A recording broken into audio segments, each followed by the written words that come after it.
Bugün çizla hürmetlik vatandaş 2021 yıl 9. ayının 25. günü.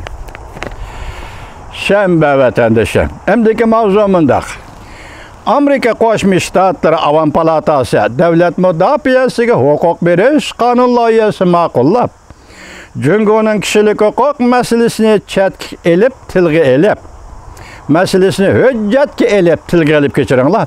Tayvan bilan mudofaa hamkorligini kuchaytirishni qaror qildi. Mavzuli xabar 9 ayning 24 kuni Amerika ovozining Xitoy tili programmasi e'lon qilindi. Xabar bunday boshlandi.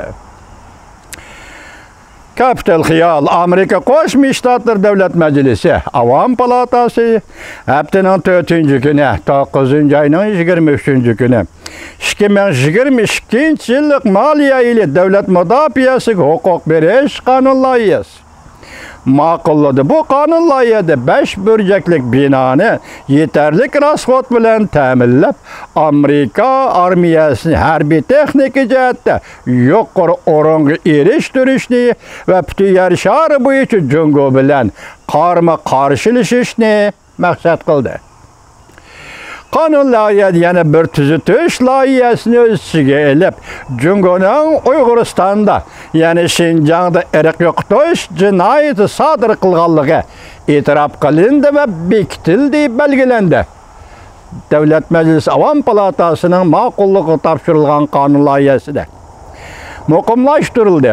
Hamda Amerika Qo'shma Shtatlarining olimpik moyirlariga Jungoning kishilik huquq masalasi to'g'risida doklad berishni loyiq topildi. Amerika Qo'shma Shtatlar Davlat Mahkamasi Avam palatasi haftaning 4 kuni kashda 476 bilan qo'shilgan o'zgartirilgan qonun loyihasini muhokama qilgandan keyin 316 biletning qo'llashi va 113 biletning qarshi turishi orqasida 2022 yili yangi moliya yilida davlat mudofaasiga huquq berish qonun loyihasini davlat mudofaasiga pul ajratish qonun loyihasi ma'qulladi.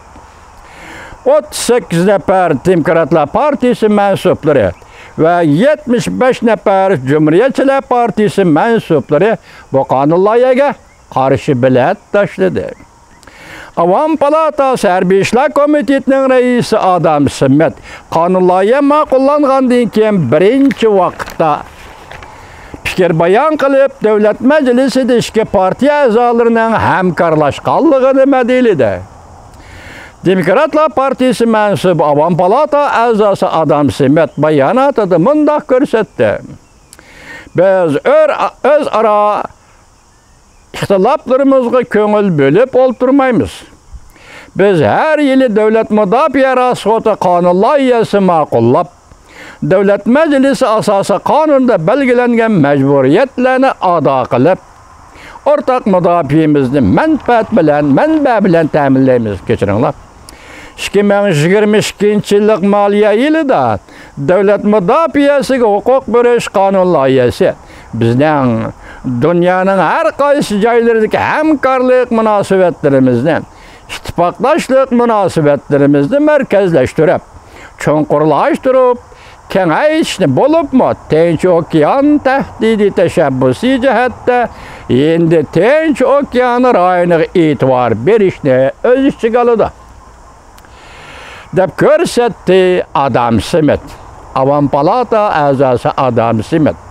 Avam palata nusxasidagi 2022 yillik davlat mudofaasiga huquq berish qonun loyihasida yangi moliya yilida huquq berish bo'yicha 5 burjaklik binoni 778 milliard dollar ham chot bilan ta'minlaydi. Prezident Joe Biden ma'muriy doiralar o'tirib qo'ygan talab bo'yicha 250 milliard dollar qo'shib berildi. 2022 yillik davlat mudofaasiga huquq berish qonun loyihasi Amerika davlat mudofaasi mablag' selish bo'limlarining iqtidorini yuqori ko'tarib, navbati va kelgusida ehtiyojli bo'lgan iqtidor ihtiyaclık bolğan iqtidar ve zamanı bilişiş ihtiyacını yuqarı götürüp Amerika halkının bexatarligini qoğdaydı.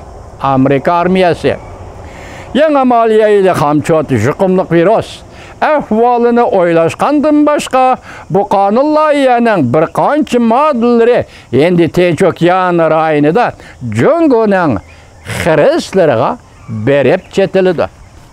Davamını anlaysınız vatandaş.